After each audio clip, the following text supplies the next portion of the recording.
такой, давай до свидания. И кто такой, давай до свидания. И кто такой, давай до свидания. Atenție! Geno!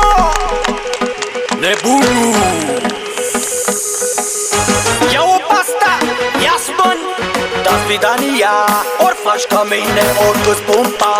Ce nu vezi zici așa, fără control. Hai fata mea, rupe! Cum zicem? Lasă balansul, da, dă-le bine cu basul. Așa cum am zis-o, hai să facem bla bla bla. Cum vrei tu, cum vrei și ea, facem bla bla bla. Și dacă nu faci așa, da svidania.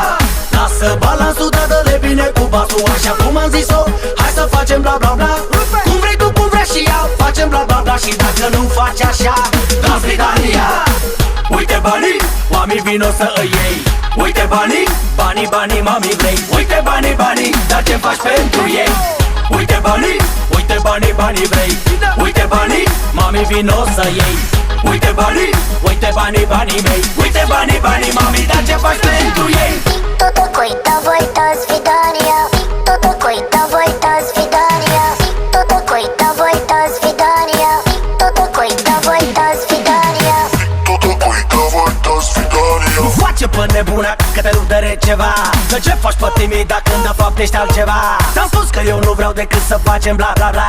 Și dacă nu faci ca mine, hai, du-te și pa. Nu lăsa salto, că mișcă basista. Beethoven și bas să înceapă fiesta. Și hai târât, târât, târât, că mă întărât și wow. Dacă o faci fără plăcere, la revedere. Rupe bendo așa cum ne place doar nouă. Așa cum am zis-o, să facem bla bla bla.